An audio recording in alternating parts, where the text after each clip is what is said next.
मैं आपको पिक्चर्स और मैप्स की मदद से 1 मई से 8 मई 2021 तक के सभी महत्वपूर्ण करंट अफेयर्स पर एमसीक्यूज बताऊंगा।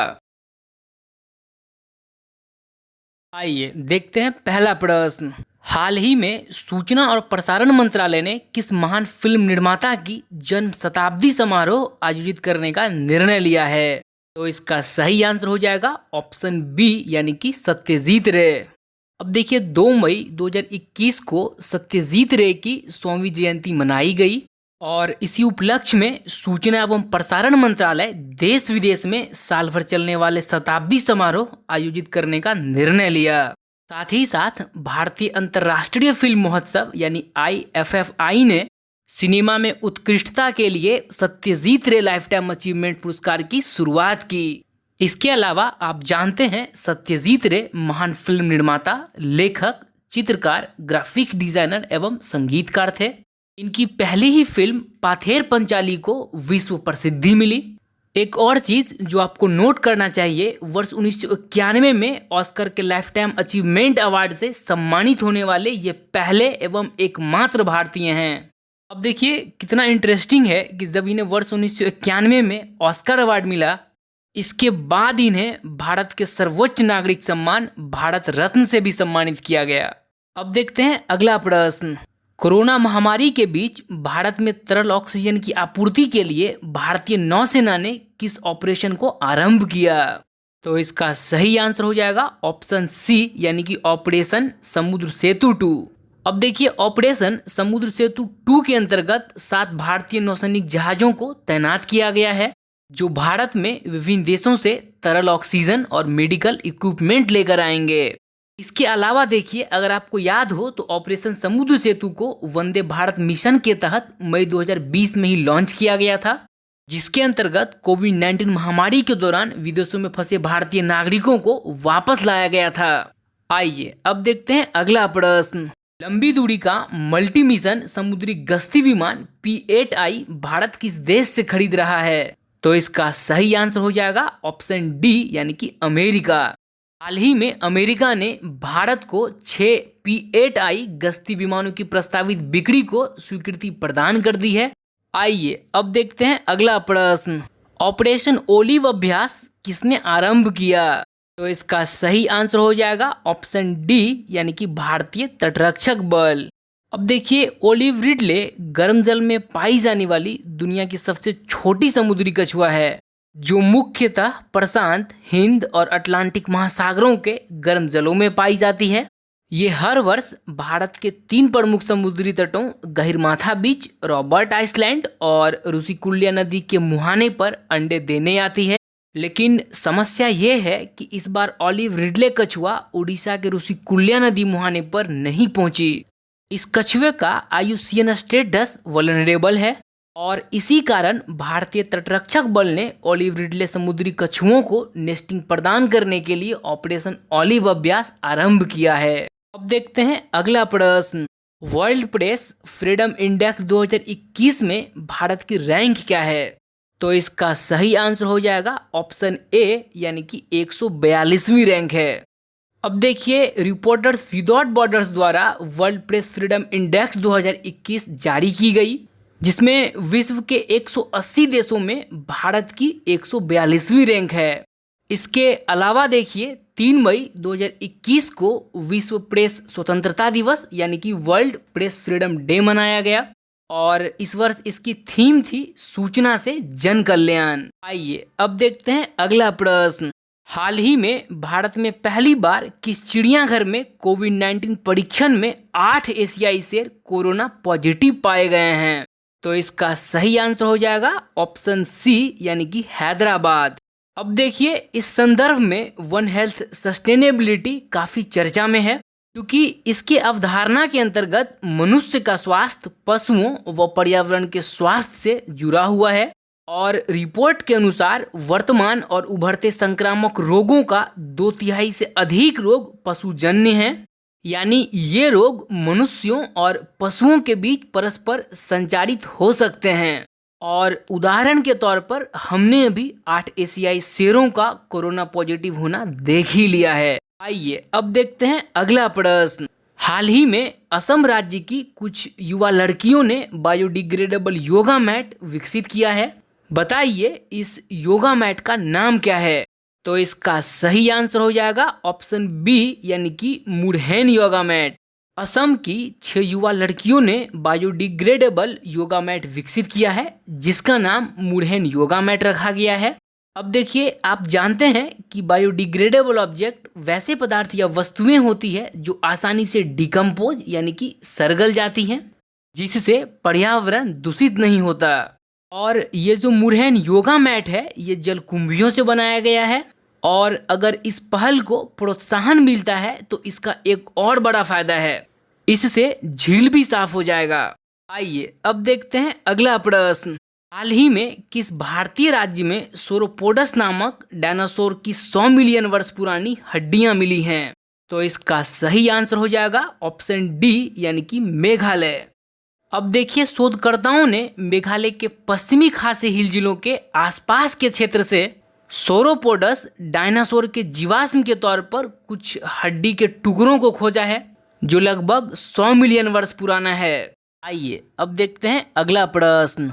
हाल ही में भारत और ब्रिटेन के बीच वर्चुअल शिखर सम्मेलन आयोजित की गई। इस संदर्भ में निम्नलिखित कथनों पर विचार कीजिए। पहला कथन है, भारत और ब्रिटेन ने 2030 तक द्विपक्षीय व्यापार 2 गुना से अधिक करने का लक्ष्य रखा है। तो हाँ, ये कथन सही है।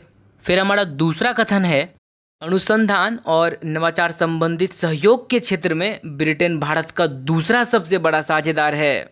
तो हाँ, ये कथन भी सही है। इस तरह हमारा सही आंसर हो जाएगा ऑप्शन डी यानी कि 1 और 2 दोनों सही है। अब देखिए, अभी हाल में ही भारत के प्रधानमंत्री श्री नरेंद्र मोदी और ब्रिटेन के प्रधानमंत्री बोरिस जॉनसन के बीच एक वर्चुअल शिखर सम्मेलन आयोजित की गई जिसमें एक महत्वाकांक्षी रोड मैप 2030 को अपनाया गया और इसी वर्चुअल शिखर सम्मेलन में दोनों देशों ने 2030 तक द्विपक्षीय व्यापार को 2 गुना से अधिक करने का निर्णय लिया है। अब देखते हैं अगला प्रश्न। हाल ही में कोरोना वायरस का नया स्ट्रेन N440 के पहली बार किस राज्य में पाया गया है? तो इसका सही आंसर हो जाएगा ऑप्शन सी यानी कि आंध्र प्रदेश। अब देखिए, चिंता की बात यह है कि ये जो नया स्ट्रेन है ये मौजूदा स्ट्रेन से लगभग 15 गुना ज़्यादा संक्रामक है। अब चूंकि ये सबसे पहले आंध्र प्रदेश में पाया गया है इसलिए इसे एपी स्ट्रेन भी कहा जाता है। अब देखते हैं अगला प्रश्न। कोविड-19 के खिलाफ भारत की सहायता करने के उद्देश्य से गठित ग्लोबल टास्क फोर्स की संचालन समिति को ज्वाइन किया। तो इसका सही आंसर हो जाएगा ऑप्शन डी यानी कि उपर्युक्त सभी। आइए अब देखते हैं अगला प्रश्न। चर्चित करेन नेशनल यूनियन का संबंध किस देश से है? तो इसका सही आंसर हो जाएगा ऑप्शन बी यानी कि म्यांमार। अब देखिए, जैसा कि हमने फरवरी वाले करंट अफेयर्स के वीडियो में देखा था कि म्यांमार की सेना ने संसदीय चुनावों में भ्रष्टाचार का आरोप लगाते हुए देश की प्रमुख राजनेताओं को गिरफ्तार कर लिया है और संपूर्ण देश में अगले 1 साल के लिए आपातकाल घोषित कर दिया है। इसी सिलसिले में करेन नेशनल यूनियन, जो करेन लोगों का प्रतिनिधित्व करने का दावा करता है, विद्रोह शुरू कर दिया था और थाईलैंड देश की सीमा के निकट सेना के एक केंद्र पर अधिकार कर लिया, जिसके जवाब में म्यांमार की सेना ने हवाई हमले शुरू कर दिए। आइए अब देखते हैं अगला प्रश्न। जानवरों के लिए कोविड-19 का पहला टीका कौन सा देश उत्पादन कर रहा है?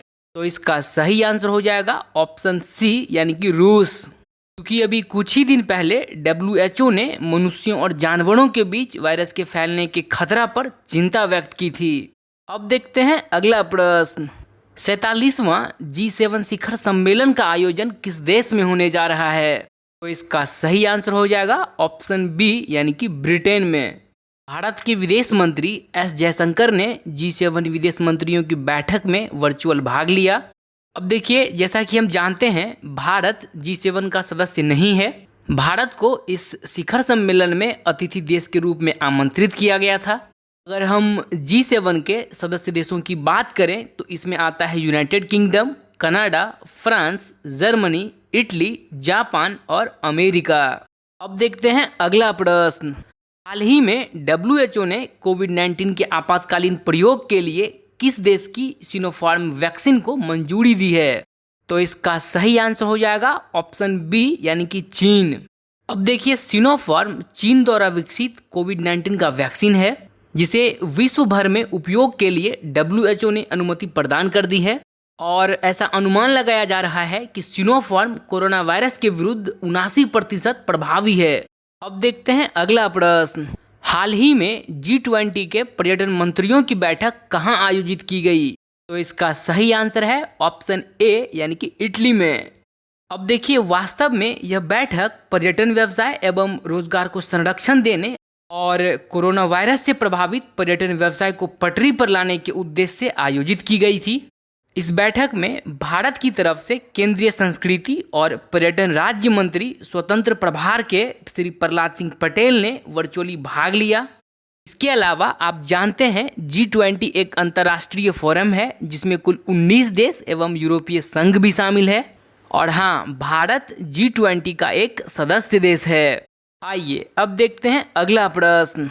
हाल ही में वैश्विक मीथेन आकलन रिपोर्ट जारी की गई। इस संदर्भ में निम्न कथनों पर विचार कीजिए। पहला कथन है, इस रिपोर्ट के अनुसार वर्ष 2045 तक वैश्विक तापमान में 0.3 डिग्री सेल्सियस तक की वृद्धि को रोकने के लिए मानव जनित मीथेन उत्सर्जन में 45% तक की कटौती की जानी चाहिए। तो हाँ, ये कथन सही है। फिर हमारा दूसरा कथन है, मीथेन अल्पकालिक जलवायु प्रदूषक और कार्बन डाइऑक्साइड से 10 गुना अधिक प्रभावशाली ग्रीनहाउस गैस है। तो हाँ, ये कथन भी सही है। इस तरह हमारा सही आंसर हो जाएगा ऑप्शन डी यानी कि 1 और 2 दोनों सही है। अब देखिए, वास्तव में वैश्विक मीथेन आकलन रिपोर्ट जलवायु और स्वच्छ वायु गठबंधन तथा संयुक्त राष्ट्र पर्यावरण कार्यक्रम द्वारा जारी किया गया है। रिपोर्ट के अनुसार वैश्विक मीथेन का आधे से अधिक उत्सर्जन मानव गतिविधियों से उत्पन्न होता है, यानी कि 40% कृषि से और 20% अपशिष्ट से।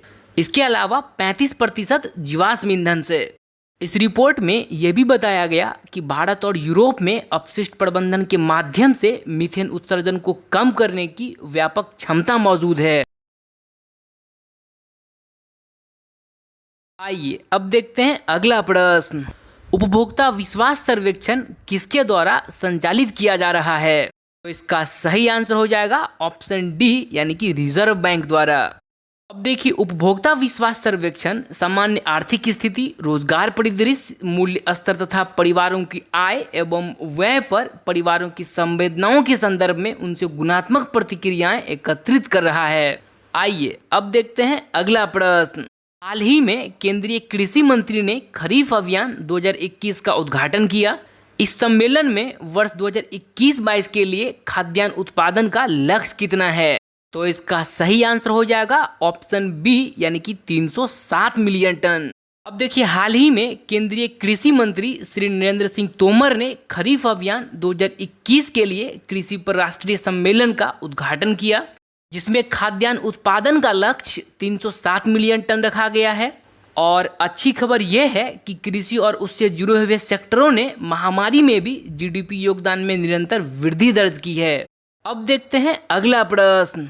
सरकार ने 30 जून 2021 तक के लिए ऑक्सीजन कॉन्सेंट्रेटर के आयात पर IGST को कितना प्रतिशत घटाया है? तो अब देखिए, आप कंफ्यूज मत होइएगा, इसका सही आंसर है ऑप्शन ए यानी कि 16%। अब देखिए, पहले ऑक्सीजन कॉन्सेंट्रेटर के आयात पर IGST 28% लगता था, जिसको अब 30 जून 2021 तक के लिए घटाकर 12% कर दिया गया है। तो हमारा प्रश्न है कि कितना प्रतिशत घटाया गया, इसलिए सही आंसर हो जाएगा 16% घटाया गया। आइए अब देखते हैं अगला प्रश्न।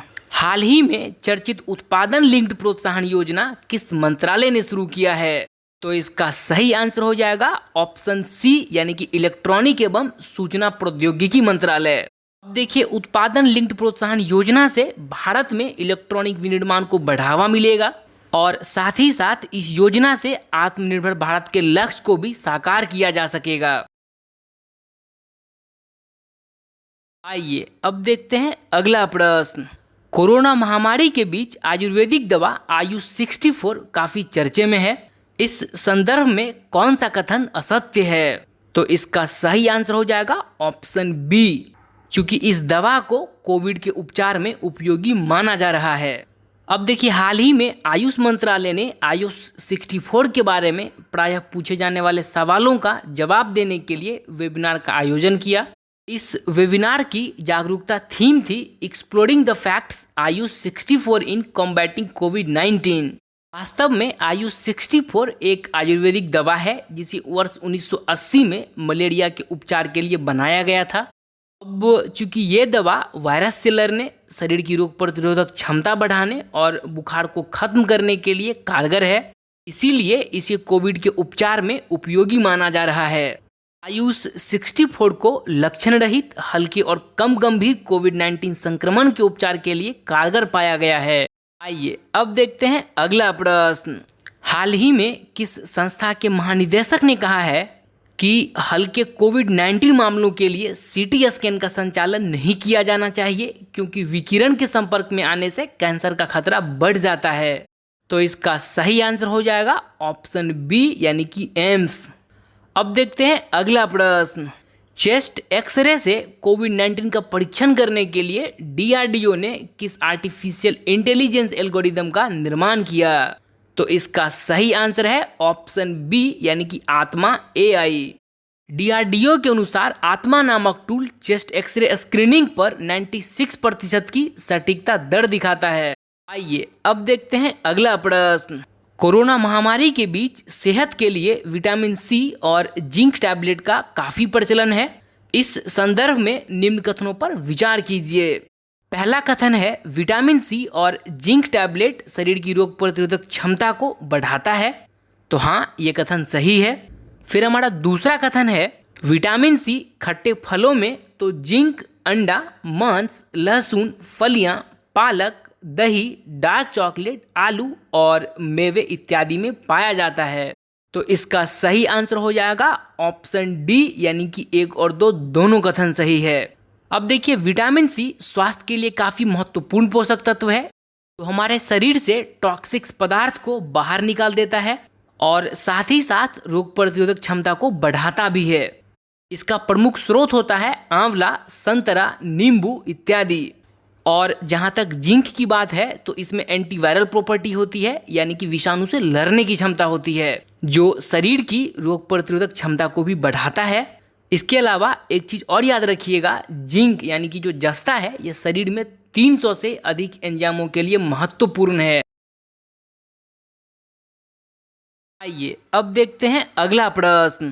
हाल ही में आरबीआई के चौथे उप गवर्नर के रूप में किसे नियुक्त किया गया? तो इसका सही आंसर है ऑप्शन ए, यानी कि टी रविशंकर। इसके अलावा आरबीआई के 3 अन्य डिप्टी गवर्नर हैं। पहले माइकल डी पात्रा, दूसरे मुकेश कुमार जैन और तीसरे राजेश्वर राव। और आप जानते हैं आरबीआई के वर्तमान गवर्नर है शक्तिकांत दास। अब देखते हैं अगला प्रश्न। हाल ही में जम्मू कश्मीर के पूर्व राज्यपाल जगनमोहन का निधन हो गया। उनका संबंध किस या किन राजनीतिक दल या दलों से था? तो इसका सही आंसर हो जाएगा ऑप्शन सी, यानी कि उपर्युक्त कांग्रेस और बीजेपी दोनों से। ये शुरुआत में कांग्रेस में थे और फिर बाद में बीजेपी में शामिल हो गए।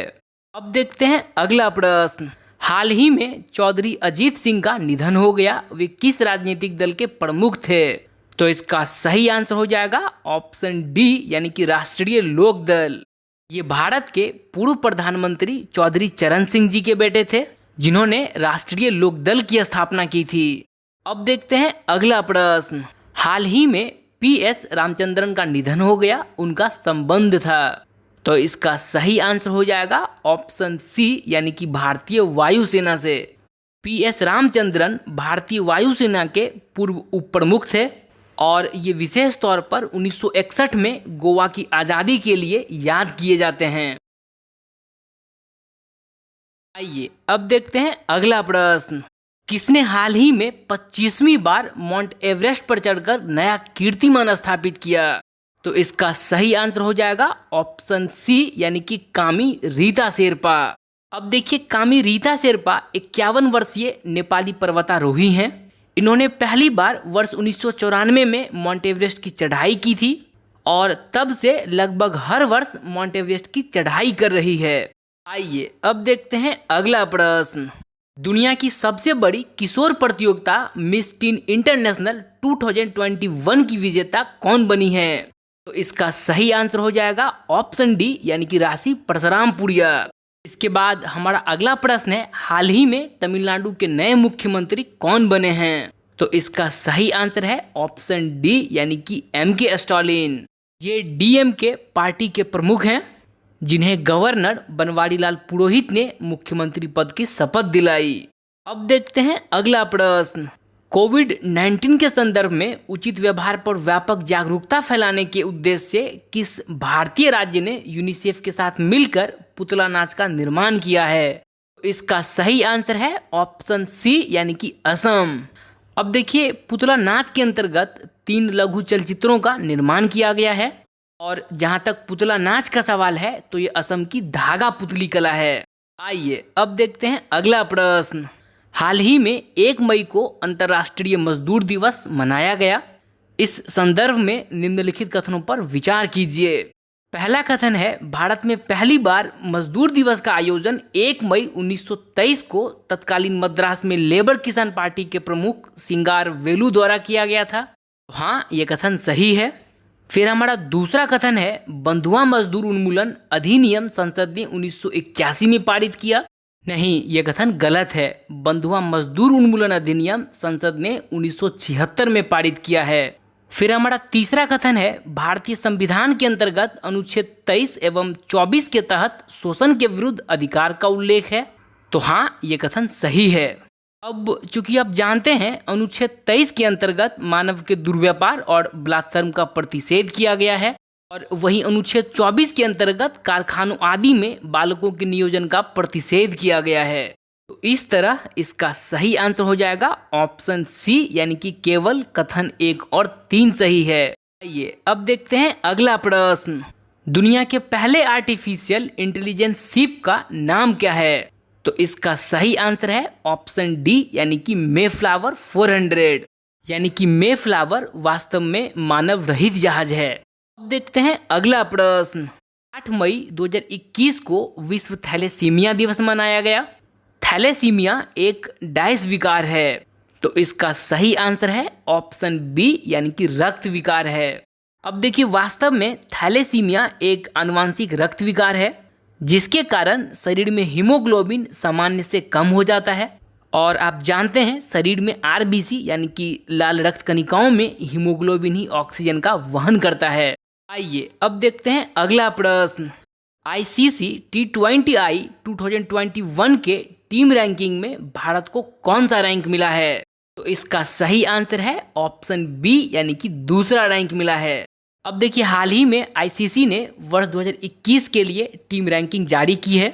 इस रैंकिंग में T20 में इंग्लैंड, वनडे इंटरनेशनल में न्यूजीलैंड और टेस्ट में इंडिया पहले स्थान पर है। अब देखते हैं अगला प्रश्न। आईसीसी ओडीआई 2021 के बैटिंग रैंकिंग में पहला स्थान किसका है? तो इसका सही आंसर है ऑप्शन सी यानी कि बाबर आजम का।